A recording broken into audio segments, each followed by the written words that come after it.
भारी पड़ा है बार बार। और बिहार में बजट दिया गया तो दिल्ली में सरकार बन गई। तो अब समझिए कि क्या किया जाए ऐसा दिल्ली में जिससे बिहार में सरकार बन जाए, ये सोचना होगा मोदी जी को। और उसमें नीतीश कुमार से बड़ा चेहरा कोई नहीं है। नीतीश जी भले अपना बुराड़ी का चुनाव हार गए हों, लेकिन याद रखिए कि नीतीश कुमार ने नरेंद्र मोदी को प्लेट में सजा कर दे दिया है दिल्ली। अब उनका ये कहीं ना कहीं रेसिप्रोकेशन है कि वो नीतीश कुमार को इसी तरह से जीत करके बिहार प्लेट में सजाकर नीतीश कुमार को महिला मुख्यमंत्री पूरे देश में कहीं नहीं है। दूसरा, दलित मुख्यमंत्री देश भर में कहीं भाजपा का नहीं है। ऐसे में ये सवाल खड़ा होता है कि क्या भाजपा और नरेंद्र मोदी जब दलितों को हिंदू वोट में जोड़कर अपने पोलराइजेशन के पक्ष में लाते हैं, तो क्या वो केवल चिराग पासवान को केंद्रीय मंत्री बनाकर वहीं तक रुक जाते हैं? और फिर महिलाओं को आरक्षण देने की बात जब नरेंद्र मोदी बार बार कहते हैं, लोकसभा के सीटों को बढ़ाने की चर्चा करते हैं, तो क्या ये सब कुछ दिखावा है या किसी महिला को सांकेतिक भागीदारी से ऊपर उठकर तो इन सब को जब जोड़ लेते हैं तो भाजपा का वोट शेयर 42 से बढ़कर 42 तक पहुंचता है और 42 से बढ़कर 46 तक पहुंच जाता है, जो कि दिल्ली में जीतने के लिए बहुत काफी है। चलिए, इसी का झटका उनको लगा है केजरीवाल को, और कोई बात नहीं है। केजरीवाल ये सब देख रहे थे, लेकिन उनको इस बात का भ्रम था कि हम नरेंद्र मोदी को फिर नाक में नथ बांधकर यहाँ पे बिठा देंगे। ऐसा हुआ नहीं। चलिए, दूसरे नाम पे आते हैं। और आपने कहा दलित और महिला, तो दलित की हो गई चर्चा, अब महिला की बात कर लेते हैं। दूसरा जो नाम चल रहा है एकदम टॉप मोस्ट पे, वो शिखा रॉय का है। देखिए, शिखा रॉय ही नहीं, मैं आपको बताता हूँ, शिखा रॉय के अलावा रेखा गुप्ता है, और भी बताता हूँ, नाम कई हैं। यहाँ तो नामों की एक बड़ी झड़ी है महिला मुख्यमंत्री देने को लेकर। जो कह सकता है ये फैसला कर बदल भी सकता है, क्योंकि बैठक कभी होनी हो, ऑब्जर्वर भी बने नहीं है। तो ये वो नाम है जो कहीं ना कहीं मुझे दिख रहा है। प्रवेश वर्मा इस रेस से मुझे लगता है वर्चुअली बाहर हो चुके हैं, लेकिन संभावनाएं हैं जब मीडिया ये तय कर लेगी कि प्रवेश वर्मा नहीं बनेंगे तो हो सकता है कि उनको बना दिया जाए। लेकिन इसमें कोई समीकरण सेट नहीं हो पा रहा प्रवेश वर्मा वाले में। वो निश्चित ही एक बहुत कद्दावर नेता है, लेकिन क्या इससे चुनाव में बिहार का फायदा हो सकता है, क्या इससे दिल्ली में आगे चल के कोई फायदा होगा, तो वैसा कुछ नजर नहीं आ रहा है। विजेंद्र गुप्ता का नाम लगातार चल रहा, रोहिणी से जीते थे, और इनका भी कहा जाता है इनके माध्यम से भी एक बड़ा समीकरण सेट करने की कोशिश की जाएगी। लेकिन जो सबसे बड़ा नाम मैं यहाँ पे शिवा जीते हैं, अंतिम समय में इनका कहा सकता है कि टिकट लगा कट जाएगा, किसी और को टिकट मिल जाएगा, लेकिन अंतिम समय में इनको टिकट दिया गया और दूसरी बार और रिकॉर्ड मार्जिन से जीते हैं। 52 वर्ष के हैं, इनका प्रभाव रहा है, दरभंगा क्षेत्र के हैं, संजय झा इनके लिए फील्डिंग कर रहे हैं, खबर आई है कि, और नीतीश कुमार चाहते भी कि यही डिप्टी सीएम रिप्रेजेंट करें। लेकिन इनकी खासियत क्या है कि एलएलबी की पढ़ाई भी की है और बिहारी मिजाज को समझते भी हैं। और दूसरा नाम की तरफ हम बढ़ते हैं, पंकज सिंह। देखिए, दूसरा नाम पंकज सिंह, सब रिसर्च करके रखा है आपने। विकासपुरी विधानसभा से पहली बार चुनाव जीते थे पंकज सिंह, बिहार में बक्सर। नमस्कार, विशेष पंचनामा देख रहे हैं आप। देखिए, भारत लाइव की पूरी टीम इस वक्त बिहार यात्रा पर निकली हुई है। चुनावी यात्रा है ये, और 2025 में बिहार विधानसभा चुनाव के लिए जनता का मिजाज जानने के लिए भारत लाइव की टीम हर जगह जा रही है। अभी हम लोग पूर्णिया से वापस पटना की तरफ लौट रहे हैं, और इसी बीच जो खबर निकल कर आ रही है पटना से लेकर दिल्ली तक, उस खबर पर चर्चा हो रही है। उसी के लिए आज हमारे डॉक्टर साहब आपको चीरफाड़ करके बताएंगे कि आखिर अचानक मुख्यमंत्री नीतीश कुमार दिल्ली क्यों चले गए, क्यों दिल्ली में इतनी बड़ी हलचल है, क्योंकि प्रधानमंत्री नरेंद्र मोदी वापस आ गए हैं।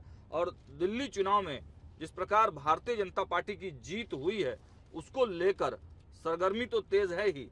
अब माना यही जा रहा है कि नीतीश कुमार जब दिल्ली गए हैं तो कुछ बड़ी हलचल है, कुछ बड़ा होने वाला है। क्या कुछ होने वाला है, क्यों मुख्यमंत्री नीतीश कुमार और नरेंद्र मोदी के बीच अचानक मुलाकात होने जा रही है, सब कुछ बताएंगे डिटेल्स के साथ। और दिल्ली में भी किसके नाम की चर्चा खूब जोरों पर है, कौन सीएम बनेगा, कौन डिप्टी सीएम बनेगा, कैबिनेट मिनिस्टर फाइनल हो गए हैं, सब कुछ डिटेल्स के साथ बताएंगे। सीधे जुड़ते हैं अपने संपादक सर के साथ। बहुत स्वागत है सर आपका। सर, जब से नीतीश कुमार दिल्ली रवाना हुए हैं, चर्चाओं का बाजार गर्म हो चुका है। दिल्ली में पहले ही सरगर्मियां तेज हैं, चुनावी जो जीत हुई है भारतीय जनता पार्टी की, उसको लेकर अब सीएम के नाम की चर्चा शुरू हो गई है। आपको क्या लग रहा है कि कैसे क्या कुछ होने वाला है, क्या क्यों दिल्ली पहुंचे हैं नीतीश कुमार? देखिए, निश्चित ही एक निजी कार्यक्रम है, शादी है, जिसमें अटेंड करने के लिए नीतीश कुमार पहुंचे हैं। लेकिन एक पंथ दो काज, प्रधानमंत्री भी अमेरिका से वापस आ गए हैं और अमेरिका से आते ही उनका नज़र सीधा दिल्ली की तरफ होगा। लेकिन नीतीश कुमार भी प्रधानमंत्री को इतनी आसानी से छोड़ने वाले नहीं हैं। अभी तो मौका मिला है, अभी तो क्लच में है नरेंद्र मोदी, और जिस तरीके से रिजल्ट्स नीतीश कुमार के आने के बाद भाजपा के फेवर में आते जा रहे हैं, ये इस बात का भी इशारा है कि नीतीश लकी भी हैं। अब हाल ही में ना दिल्ली के चुनाव में अप्रत्याशित जीत हुई ना, बिल्कुल जीत और जीत ही क्या हुई, मतलब अगर कायदे से हम बात करें तो जिस वक्त हम ये खबर कर रहे हैं उस वक्त दिल्ली में सीएम चेहरा लगभग तय कर लिया गया है भाजपा की तरफ से। बैठक होगी और परसों या चौथा को जिस दिन भी होगा, मुझे तक शपथ ग्रहण हो ही जाएगा। जी जी जी। कौन कौन से चेहरे हैं रेस में सबको पता है, हम भी उस चेहरों की जिक्र लगातार कर रहे हैं। कुछ आज अंतिम लिस्ट में जो नाम आए हैं वो भी बताएंगे आपको, कुछ फेरबदल भी हुए हैं वो भी बताएंगे। लेकिन मेरा इंटरेस्ट सीएम के चेहरे पर कम है। अच्छा। क्योंकि आपको याद होगा मैं तो ये दावे से कह रहा था कि दलित या महिला सीएम बनेगी, मुझे ऐसा लगता है। क्योंकि भाजपा के जितने भी राज्य हैं देश भर में, उन राज्यों में दो बड़ी कमियां हैं जहां जहां मुख्यमंत्री उसने दिया है। एक, महिला मुख्यमंत्री पूरे देश में कहीं नहीं है। दूसरा, दलित मुख्यमंत्री देश भर में कहीं भाजपा का नहीं है।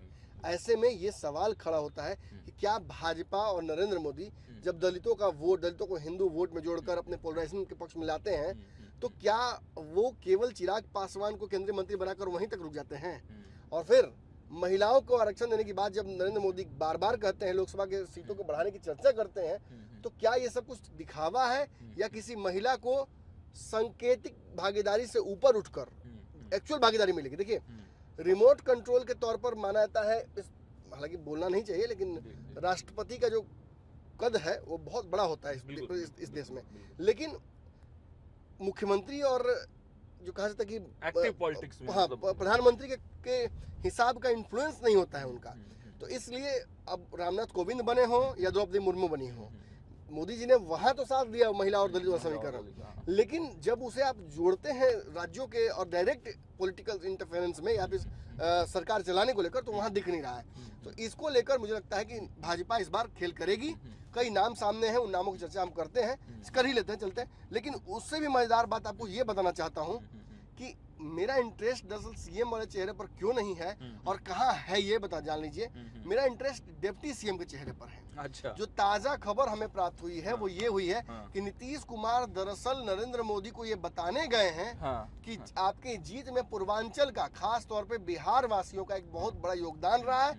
इसको देखते हुए, आने वाले चुनाव को बिहार के देखते हुए, आप तुरंत ही एक बड़ा फैसला कीजिए कि आप बिहार के किसी मूल व्यक्ति को या पूर्वांचल के किसी मूल व्यक्ति को, निवासी को, जो वहां रह रहा हो, उसे आप डिप्टी सीएम कम से कम बनाइए, ताकि बिहार के चुनाव में सीधा इसका फायदा हम उठा सकें।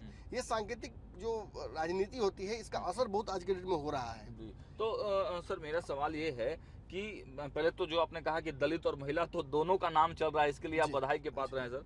तो जो पहला नाम हमारे पास है वो रविंद्र इंद्रराज सिंह जी, उनका नाम आया है, जो कि पंजाबी दलित समुदाय से हैं। तो इनके बारे में क्या? ये पंजाबी दलित समुदाय से हैं, आप समझ रहे हैं, पंजाबी इन्फ्लुएंस तो आप समझ रहे हैं कि देखिए, जाट गुज्जर के अलावा पंजाबियों का एक बहुत बड़ा रोल रहा था अरविंद केजरीवाल को बार बार जिताने में। और इस बार के चुनावी मैनेजमेंट की बात जो बार बार आप भी कर रहे थे, मैं भी कर रहा था, खास बात क्या रही थी, भाजपा ने जाट, गुज्जर और पंजाबियों को अपने पक्ष में कर लिया था। अमित शाह लगातार बैठकें कर रहे थे और उन बैठकों में इन जातीय समूहों को एहसास कराया था कि हमारे यहाँ ठाकुर भी हैं, त्यागी भी हैं, सब हैं, हम सबको लेकर चलेंगे। लेकिन मूलतः आप जो कि दिल्ली के मूल निवासी एक तरह से हैं, आपको छोड़ा नहीं जाएगा, सिंधियों को छोड़ा नहीं जाएगा। इसी तरह से ये समीकरण पूर्व पूर्वांचलियों को फिर एक बार जब एकजुट किया गया, तो इससे रिजल्ट तो लगभग आना ही था। आपने देखा किस तरह से रणनीति के तहत भाजपा और अमित शाह ने जो इस बार प्रकोष्ठों की संख्या बढ़ाई, उसमें मंदिर प्रकोष्ठ बढ़ाया गया, रिलीजियस ग्रुप्स को जोड़ा गया भाजपा के साथ, और ऐसे ऐसे प्रकोष्ठ बनाए गए जिनसे डायरेक्ट जो वोट है, लगभग मतलब जो बड़ा आम आदमी पार्टी का वोट था, उसमें सीधा 20% का डेंट लगाने की कोशिश की गई। जनता से डायरेक्ट कनेक्टिविटी बढ़ाने के लिए इन प्रवक्ताओं, हाँ, पूर्वांचलियों को, जाट गुज्जर को, इन सब को जब जोड़ लेते हैं, तो भाजपा का वोट शेयर 42 से बढ़कर 42 तक पहुंचता है और 42 से बढ़कर 46 तक पहुंच जाता है, जो कि दिल्ली में जीतने के लिए बहुत काफी है। चलिए, इसी का झटका उनको लगा है केजरीवाल को, और कोई बात नहीं है। केजरीवाल ये सब देख रहे थे, लेकिन उनको इस बात का भ्रम था कि हम नरेंद्र मोदी को फिर नाक में नथ बांधकर यहाँ पे बिठा देंगे। ऐसा हुआ नहीं। चलिए दूसरे नाम पे आते हैं। और आपने कहा दलित और महिला, तो दलित की हो गई चर्चा, अब महिला की बात कर लेते हैं। दूसरा जो नाम चल रहा है एकदम टॉप मोस्ट पे, वो शिखा रॉय का है। देखिए शिखा रॉय ही नहीं, मैं आपको बताता हूँ, शिखा रॉय के अलावा रेखा गुप्ता है, और भी बताता हूँ मैं, नाम कई हैं। यहाँ तो नामों की एक बड़ी झड़ी है।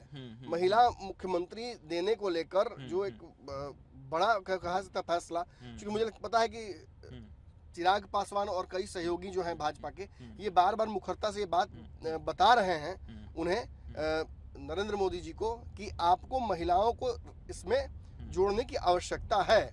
अब कौन कौन से इसमें लिस्ट में मैं नाम बताता हूँ आप। रेखा गुप्ता के अलावा शिखा रॉय, पूनम शर्मा और नीलम पहलवान, इन सब का नाम लगातार चल रहा था। लेकिन अंतिम जो प्राप्त हमें जानकारी हुई है उसमें ये खबर आ रही है कि शिखा रॉय और रेखा गुप्ता, इन दोनों में शिखा रॉय भारी पड़ रही हैं। रेखा गुप्ता को या तो डिप्टी सीएम या कैबिनेट की तरफ भेजा जा सकता है। ये फैसला कर बदल भी सकता है, क्योंकि बैठक अभी होनी है, ऑब्जर्वर भी बने नहीं है। तो ये वो नाम है जो कहीं ना कहीं मुझे दिख रहा है। प्रवेश वर्मा इस रेस से मुझे लगता है वर्चुअली बाहर हो चुके हैं, लेकिन संभावनाएं हैं जब मीडिया ये तय कर लेगी कि प्रवेश वर्मा नहीं बनेंगे तो हो सकता है कि उनको बना दिया जाए। अमित शाह खेल कर दे। लेकिन इसमें कोई समीकरण सेट नहीं हो पा रहा प्रवेश वर्मा वाले में। वो निश्चित ही एक बहुत कद्दावर नेता है, लेकिन क्या इससे चुनाव में बिहार का फायदा हो सकता है, क्या इससे दिल्ली में आगे चल के कोई फायदा होगा, तो वैसा कुछ नजर नहीं आ रहा है।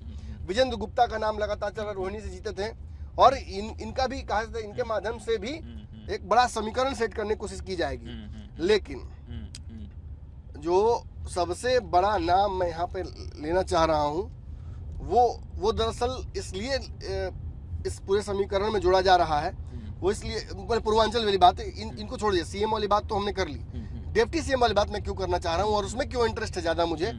23 सीटों में 17 सीटें जो जीती है भाजपा, वो पूर्वांचल की सीटें हैं। मतलब 23 सीटें पूर्वांचल की टोटल है वहाँ पे, इसमें से 23 वो जीत गई है, 17 भाजपा जीत गई है, 17 भाजपा जीत गई है। और इन 17 सीटों में भी समीकरण भाजपा ने ऐसा सेट कर लिया है कि पूर्वांचलियों को कहीं ना कहीं रास्ता देना ही पड़ेगा। नीतीश कुमार का दिल्ली जाना दरअसल इसी तरफ इशारा कर रहा है। नीतीश कुमार और नरेंद्र मोदी की मुलाकात भी दरअसल इसी तरफ इशारा कर रही है कि आगे चल के बिहार के चुनाव को देखते हुए हमें कहीं ना कहीं राजनीतिक समीकरण को साधना होगा। हाँ, अब कौन कौन से नाम हैं वो जान लेते हैं। देखिए पहला नाम तो ऑब्वियसली अभय वर्मा का है।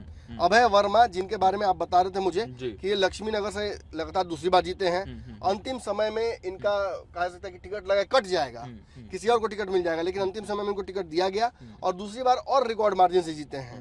52 वर्ष के हैं, इनका प्रभाव रहा है, दरभंगा क्षेत्र के हैं। संजय झा इनके लिए फील्डिंग कर रहे हैं, खबर आई है कि, और नीतीश कुमार चाहते भी कि यही डिप्टी सीएम रिप्रेजेंट करें। लेकिन इनकी खासियत क्या है कि एलएलबी की पढ़ाई भी की है और बिहारी मिजाज को समझते भी हैं। और दूसरा नाम की तरफ हम बढ़ते हैं, पंकज सिंह। देखिए दूसरा नाम पंकज सिंह, सब रिसर्च करके रखा आपने।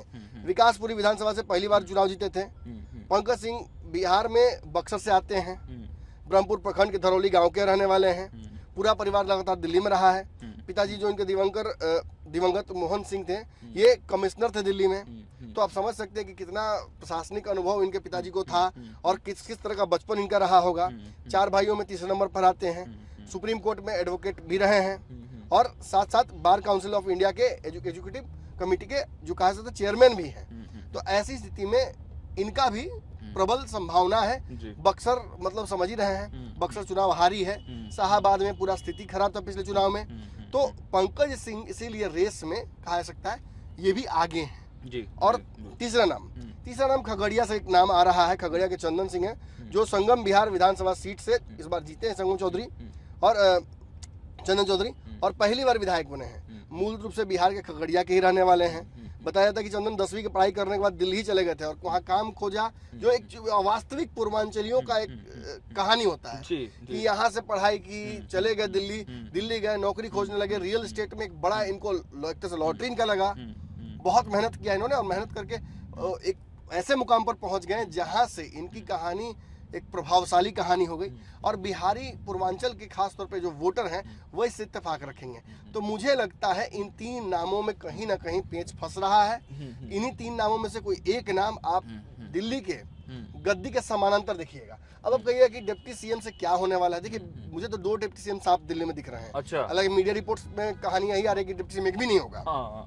लेकिन मैं आपको बताता हूँ अब नियम बदलेगा। डिप्टी सीएम 2 होना इसलिए जरूरी है, उत्तराखंड का भी बड़ा प्रभाव रहा है। इस बार के चुनाव में हमने देखा है कि जितने भी राज्यों के प्रवासी हैं जो रह रहे हैं दिल्ली में, उनको रिप्रेजेंट करने के लिए, उनको अपने तरफ लाने के लिए खूब मेहनत किया गया और सभी राज्यों के जो सीएम और डिप्टी सीएम थे और बड़े चेहरे थे उनको लाया गया।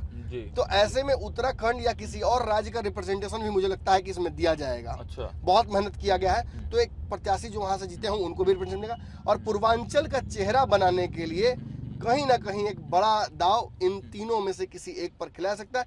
नीतीश कुमार भी ये बात चाहते हैं, नीतीश चाहते हैं, नीतीश खुद चाहते हैं, इसीलिए नीतीश गए हैं दिल्ली, कोई गलती ना हो, कोई, हाँ बिल्कुल इसीलिए गए हैं कि नरेंद्र मोदी ये समझे कि चुनाव है बिहार में और उस चुनाव के मद्देनजर जैसे दिल्ली जीते हैं वैसे ही बिहार को पुनः जीता जाए, कोई भी कमी ना छोड़ी जाए। पूर्वांचल को कहे कि अरे हमने तो जिता दिया मोदी जी को, दिल्ली जिता के दे दी और हमें धोखा हो गया।